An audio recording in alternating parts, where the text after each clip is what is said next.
Yo, what is going on YouTube? Holy shit, I finally have time to fucking record this video, but we are here with the 2012 American superhero film based on the Marvel comic superhero team of the same name. We have Marvel's The Avengers, Avengers Assemble in the UK, whatever you want to call it. Yeah, man, we're back with the MCU finally, and back in the world of Steve Rogers. Now, after this, I really want to dive into you, so again, we're going to have to take a break from the MCU. I'm taking it very slow, and I do understand that videos aren't coming out on the channel as often. But I've had homework. I do homework all fucking day here. It's kind of crazy. Sorry if videos aren't coming out as frequently anymore. Hopefully in the summer we can go crazy, man. I mean, here it is, what you all have been waiting for. We have The Avengers. I was so hyped to watch this movie, and I will be honest, this isn't as good as I remember, but it is still a kick-ass movie that really kicked off the hot streak of Marvel in just making spectacles for years to come. It's a very, very momentous, very pivotal film in the history of the MCU. Very important. If you're a true MCU fan, haven't seen this movie, I don't even know how you could call yourself that. If you haven't seen this movie, period, what the fuck are you doing? This really gave them all the momentum. You know, when you mash characters like Iron Man, Captain America, the Hulk, and Thor, who all already have their own movies and already have their own origin stories and live action, and they've been super successful, and all are wonderfully cast as Robert Downey Jr., Chris Evans, Mark Ruffalo, and Chris Hemsworth, all fantastic actors. I mean, come on, this is fucking great. This is destined for greatness. Add to the party the wonderful Scarlett Johannson as Black Widow, Jeremy Renner as Hawkeye, as well as Nick Fury with Samuel L. Jackson. You get Maria Hill as Kobe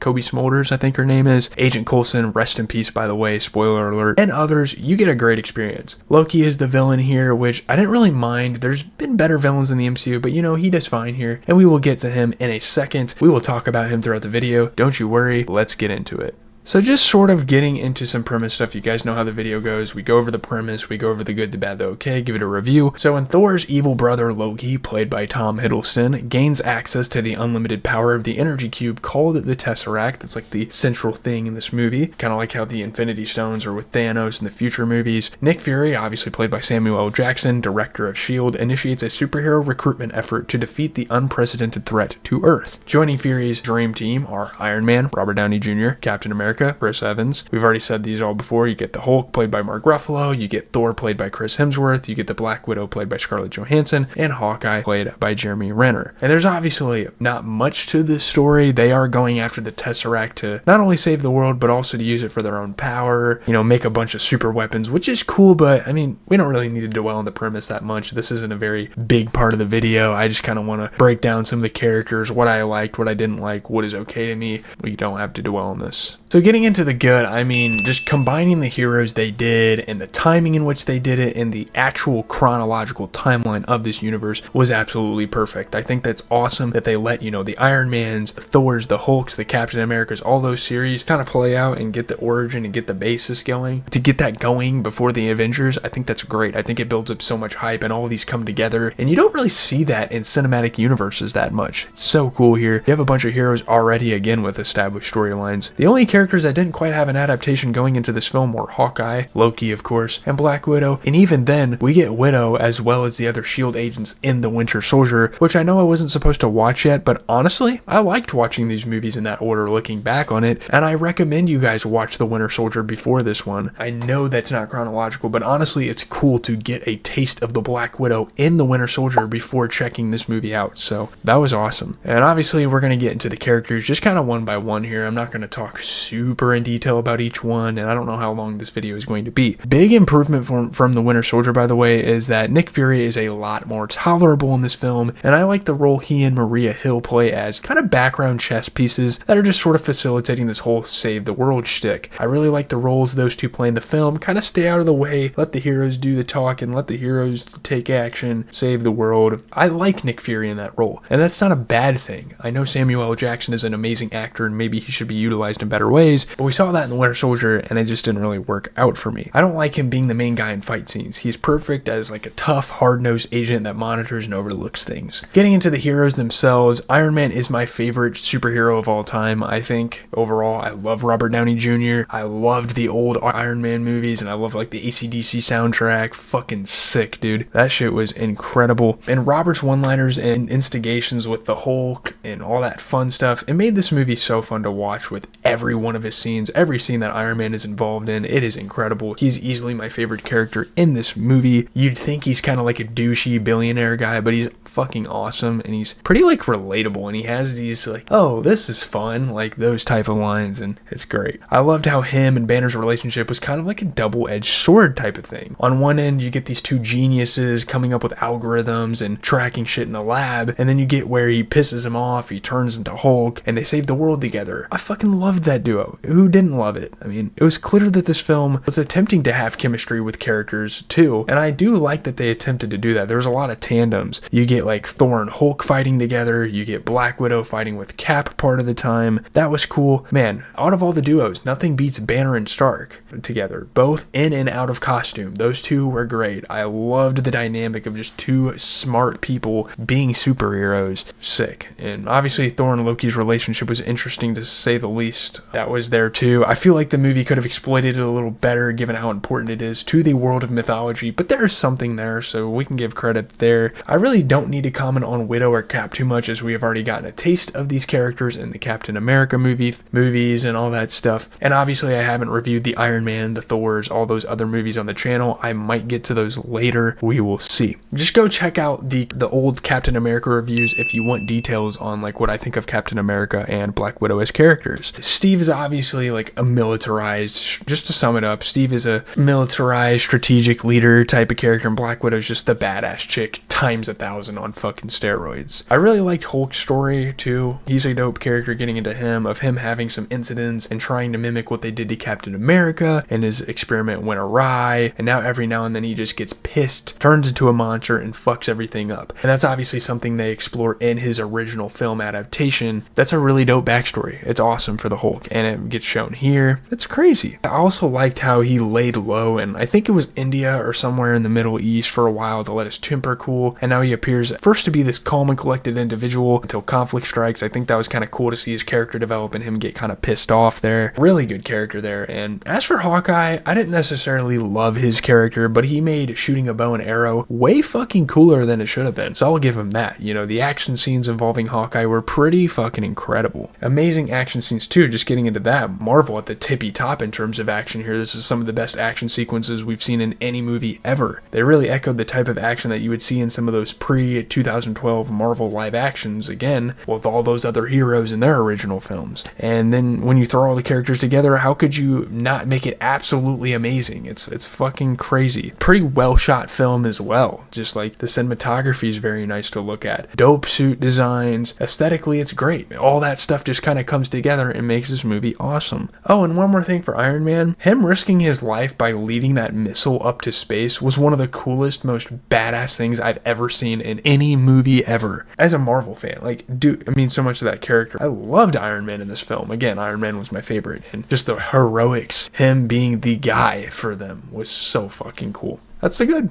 Getting into the bad, there are a couple bad things, I would say. I mean, one of the major flaws, I think, to this film is the story is a little too basic. It's a little too cliche. I get that Loki and Thor are brothers, but they don't really exploit that well enough for this to be a whole 2.5 hour nearly movie's plot line. Like, oh, I gotta go after my brother, I gotta tame him, I gotta slow him down, get the Tesseract from him so he doesn't destroy the world with the Chitauri soldiers and whatnot. Get the Tesseract from Loki, cool, what's next? I mean, that's really it. There's no side stories here. Like, there's a lot of superhero films, especially like the Spider-Man films we watched in the past, that actually have like really good side stories. You don't get that in this movie, and I think that's definitely a weakness. That definitely prevents it from being as high as I would have expected me to put it on future watches. The stakes just don't seem high enough. I mean, save the world, blah, blah, blah. Like, we've seen that in every superhero movie. So how is it so special here? You gotta really do a better job if you're Marvel at distinguishing this movie from other superhero films. You know, just a thought. In the Captain America movies, there's more at stake. Like, you get in the first Avenger, he has a romance with Peggy. This is literally based on World War II. And he's also got this relationship with Bucky that just blossoms in the next film in such a beautiful way, because in The Winter Soldier, Bucky literally turns out to be the villain. I mean, stuff like that you just don't get in this movie. You don't get those cool side stories and side quests and all that type of stuff. All the characters are kind of like confined to this helicarrier for most of the film, and that kind of goes to the film's detriment. It's a very limited space where the possibilities could have been endless for this film, film, I think it's a little too confined for me. You know, the only side character for a hero in this movie that makes an appearance is Tony Stark's wife. Literally no one else has like characters related to them in this film. They're all just their own thing with the soldiers or with the Avengers and stuff, each hero. Where are the other characters from the original films of some of the other heroes? I don't know. I think that would have been dope to have that included. Don't you think that would add more to the lore of this movie? Sure, the characters have really interesting connections with each other, but they're so subtle that they just don't affect the storyline. So again, I think the major thing is the story is a little too basic, a little too straightforward for me to really give it as much credit as it probably deserves.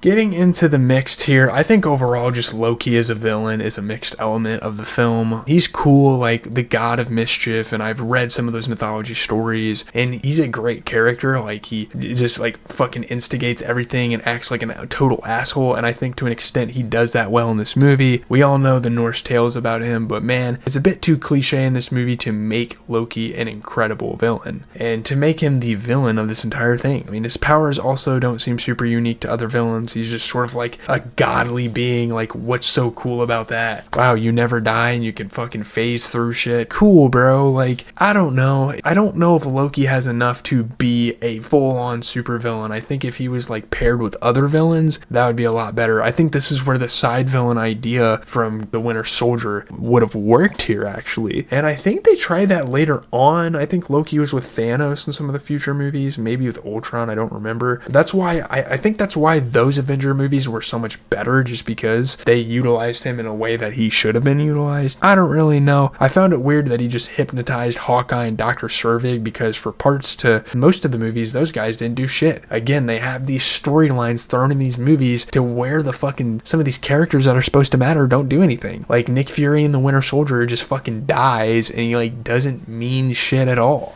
In this movie, Hawkeye and Dr. Selvig get hypnotized and all of a sudden they don't fucking matter to the storyline. It's pointless. Loki mind controlling them almost tore them away from the story, so much so that when Hawkeye gets back with the gang, I don't care for it as much as I should, you know? Am I yapping here? I don't know. Also, this ancient mythological verbiage sounds so dumb and just adds to like the campiness and cheesiness that a Marvel movie already has so much of. And you guys have seen my other reviews, you know, me talking about the campiness of Marvel. This just continues to boost it up and it makes it worse. This movie low-key drags for a bit as well, just getting into the pacing. I don't think the pacing is as good as it is in other films. I think it takes a little too long for them to build into the final scene, and the fight scene itself with all the Chintauris and stuff takes like half an hour. I think that's kind of pointless. Most third acts take like 20 minutes, and it just kind of waned on for a little too much. And also, one last thing, some of the effects were a bit suspect, so you can kind of just add that to the list. There's a couple minor things here in the okay. Getting into the review, tier list time, bring it up. As much as I would love to put this in the 9s, I don't know, I remember some of the other